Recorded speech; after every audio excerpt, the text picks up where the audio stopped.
요즘은 결혼하는 거 보면 말이죠, 다 갖고 시작을 합니다. 집도 갖고 시작을 하고 세간도 갖고 보니까 다 갖고 시작을 하더라고요. 그런데 우리 여기 어른들은 계시겠지만 다 비슷한 마음이 있겠지만, 제가 결혼할 때만 해도 다 갖고 시작하는 사람은 거의 없었습니다. 어른들이 하시는 말씀이, 야, 처음부터 어떻게 다 갖고 시작하냐, 처음에는 다 단칸방에서 그냥 숟가락 하나만 갖고 다 시작을 하는 거지 라고 하시는 그 말씀에 용기를 얻어가지고 저도 결혼을 했습니다. 그래서 이제 처음에 시작할 때 단칸방은 아니고 방 2개짜리인데 거기에 치매 할머니하고 또 여동생하고 사모님하고 저하고 사모님이 벌어준 돈으로 결혼을 시작을 했습니다. 고맙습니다. 그렇게 시작을 했죠. 그래서 이제 5월 달에 했으니까 이제 그때 시간이 좀 지나고 겨울을 맞이했어요. 그리고 이제 봄이 될 때쯤에 예언이가 났거든요. 그래서 이제 봄이 되니까 따뜻한 기운을 좀 방에 들여야겠다 해가지고 창문을 쫙 열었습니다. 근데 그 창문을 딱 여는 순간부터 악취가 나는 거예요. 너무 심한 악취가 나는 거예요. 그래가지고 이상하다 생각한 사모님이 좀 나가서 어떻게 봐라 그랬더니, 제가 나가겠습니까?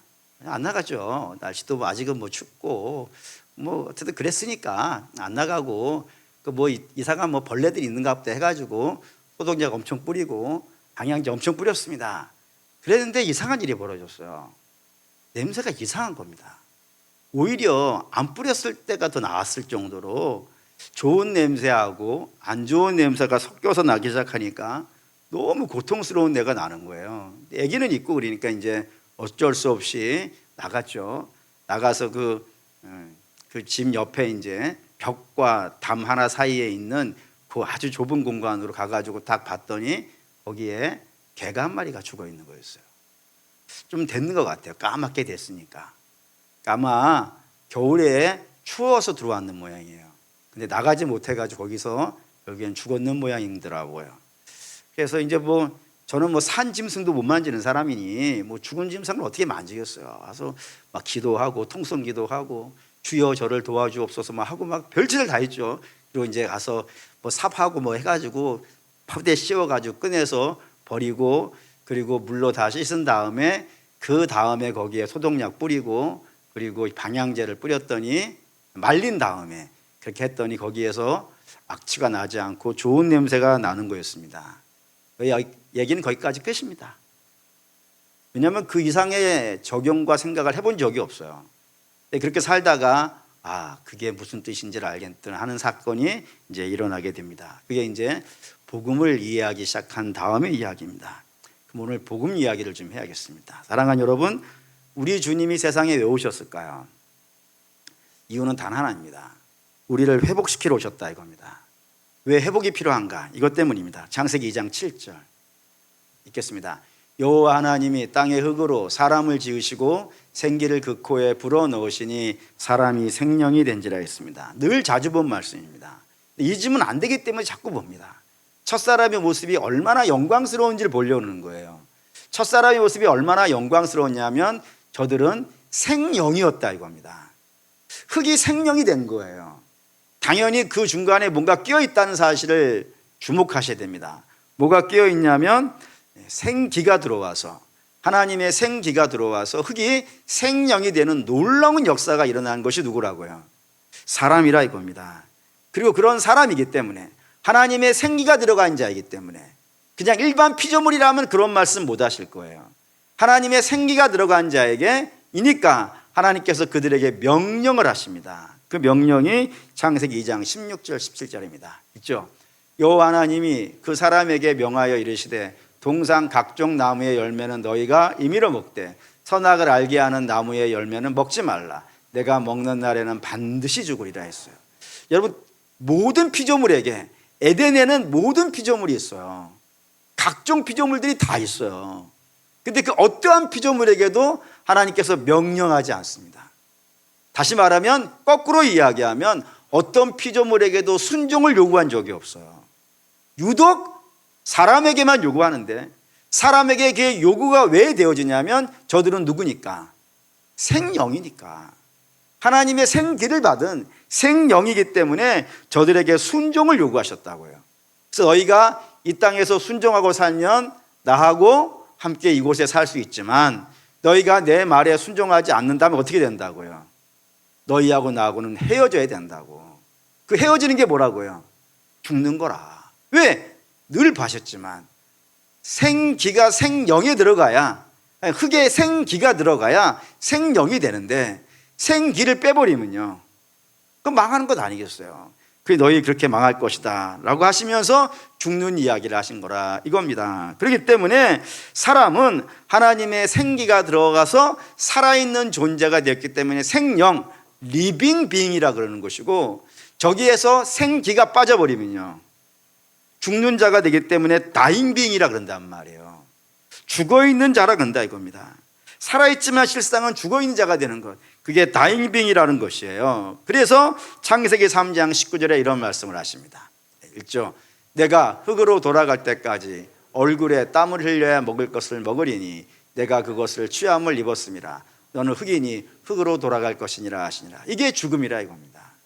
하나님의 영이 분리되어져 있는 흙, 그들은 흙으로 돌아갈 수밖에 없는 그런 자가 되어진다라는 겁니다. 그래서 사람은 사실 죽는 거예요. 그런데 문제는 여기서부터입니다. 이 죽은 자가 다시 살아날 수 있겠냐 이겁니다.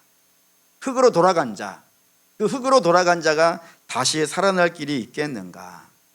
다시 살아나려면 어떻게 해야만 할 것인가? 이 질문에 대해 이렇게 답하실 수 있을 겁니다.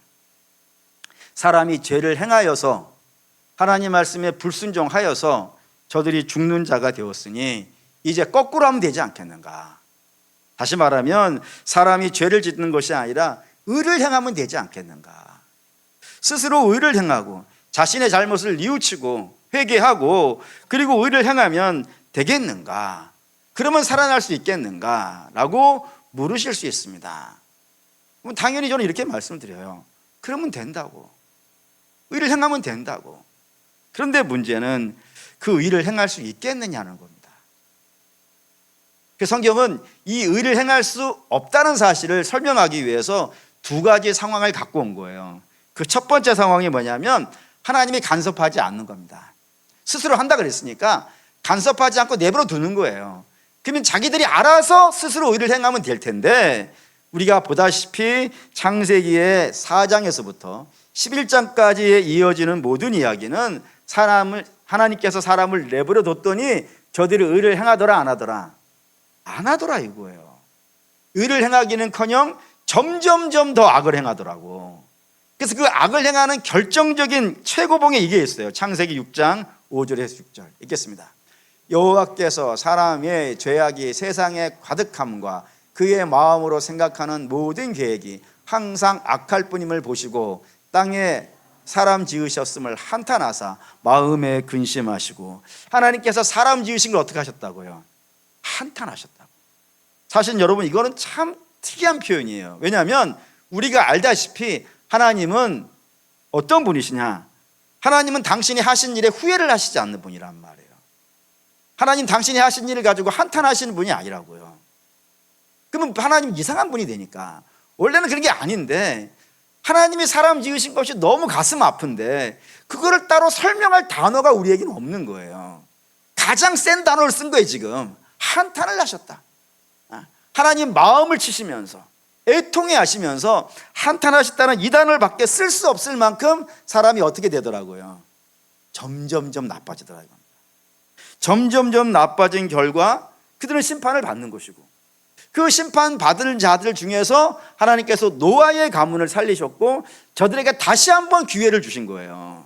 다시 한번 기회를 주셨는데 그 기회마저도 사람을 어떻게 하더라? 날려버리더라. 이렇게 창세기 11장 4절 읽겠습니다. 또 말하되 자 성읍과 탑을 건설하여 그 탑 꼭대기를 하늘에 닿게 하여 우리 이름을 내고 온 지면에 흩어짐을 면하자 하였더니, 하나님 없는 세상을 만들어 가려고 하는 거예요. 하나님의 도움을 받아가지고 그 노아 시대의 홍수 심판에서부터 건진받은 자들이에요. 그 건진받은 자들이 마찬가지로 저들이 스스로 의를 행할 수 있는 자리에 가지 아니하고 오히려 하나님 마음을 더 아프게 하는 자가 되어지더라. 그래서 이 모습을 바울이 로마서 1장 21절에서 23절에 아주 기가 막히게 설명해 놨어요. 읽겠습니다.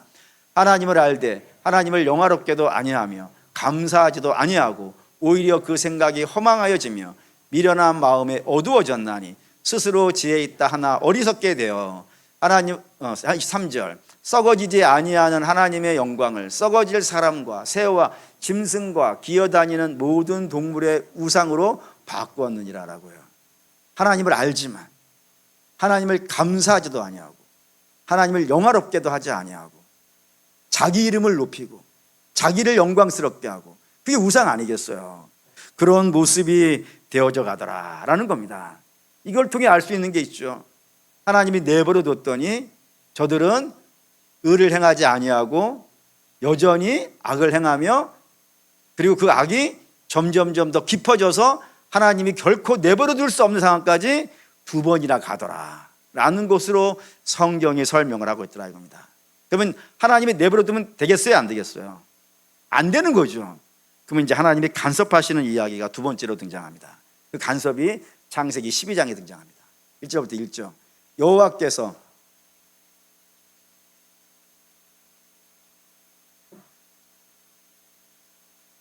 내가 너로 큰 민족을 이루고 내게 복을 주어 내 이름으로 창대하게 하리니 너는 복이 될지라.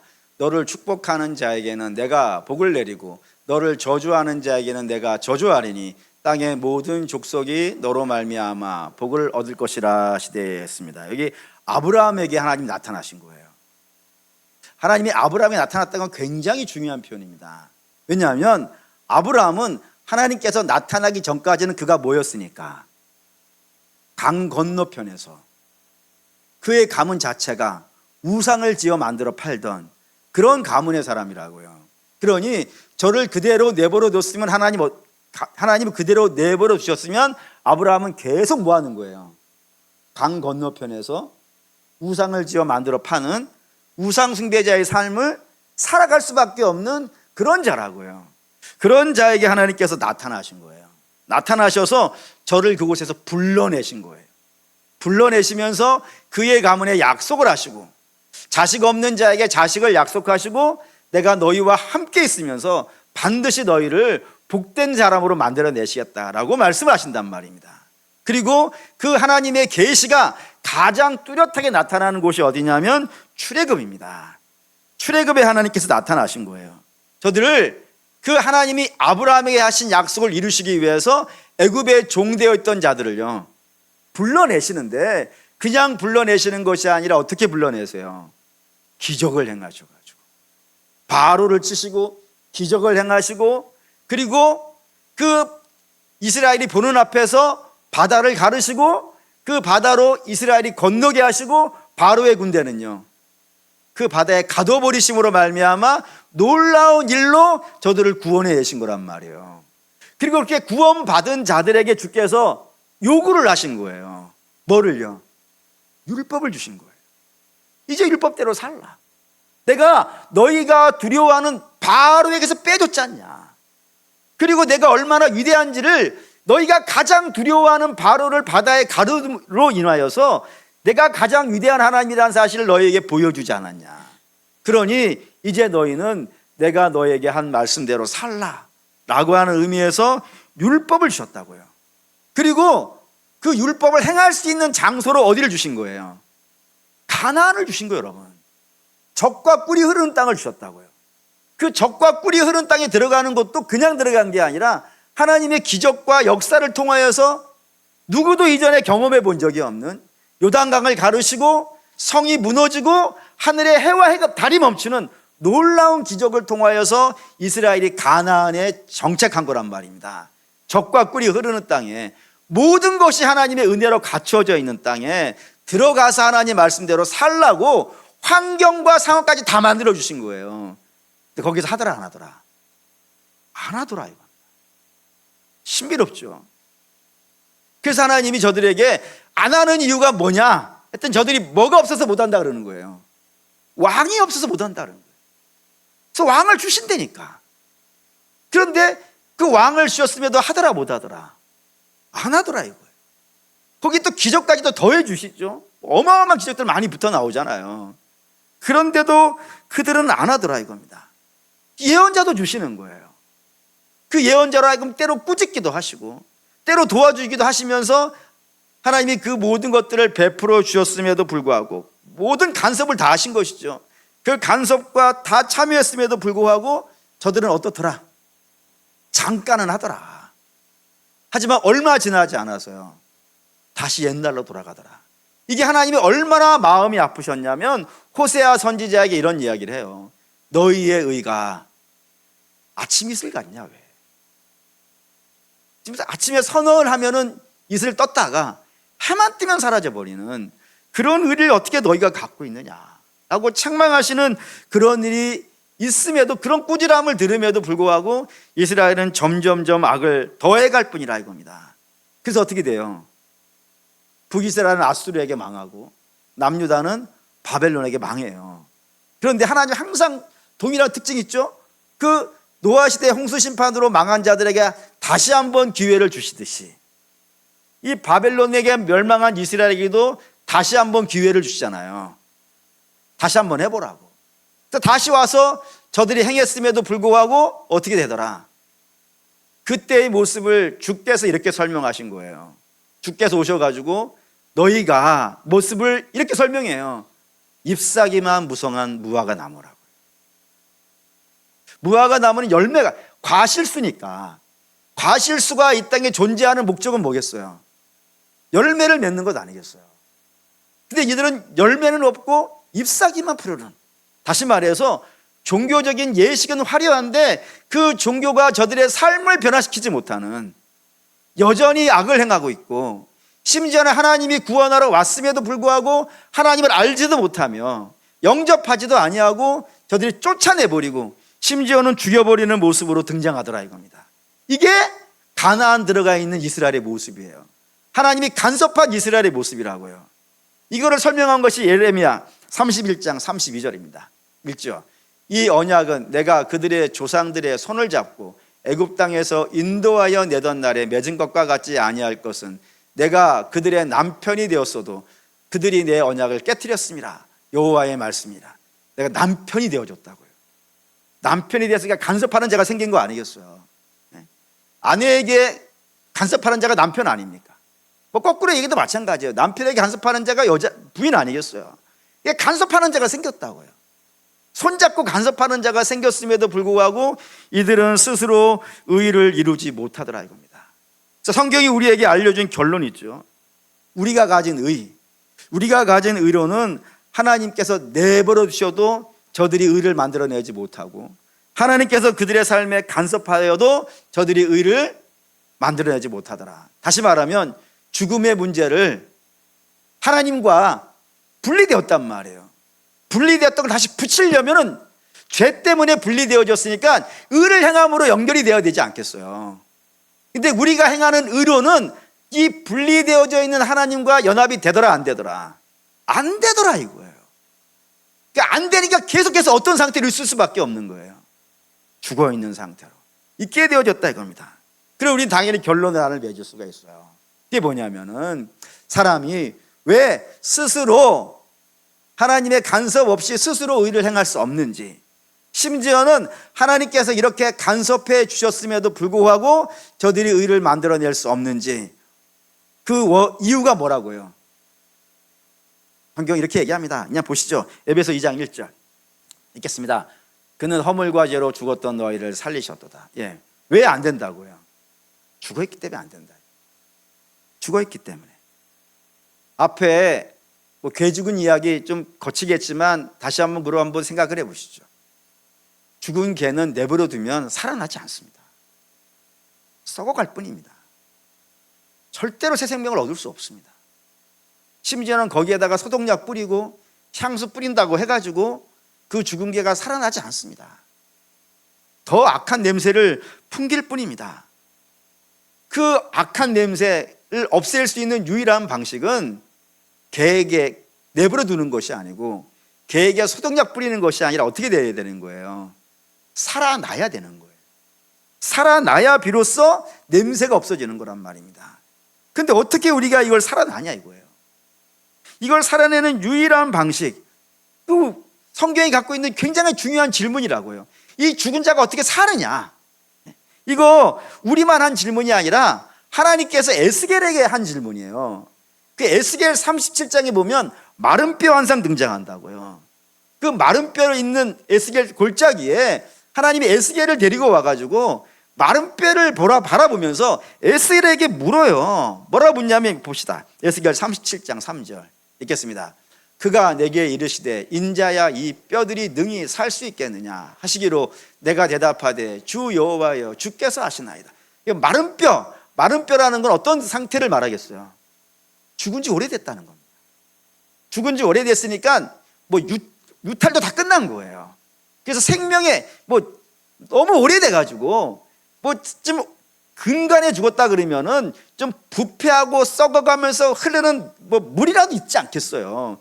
근데 그런 것까지도 다 말라가지고 없어져 버려가지고 마른 뼈가 된 거니까 이미 죽은 지 오래된 뼈라고요. 그 죽은 자가 살아날 수 있겠느냐 라고 주께서 에스겔에게 물은 거예요. 그때 에스겔이 뭐라 했다고요?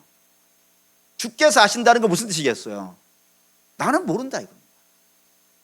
내가 알고 있는 방식으로는, 내가 알고 있는 상식으로는 죽은 자가 살아나는 방식을 아는 적이 없습니다.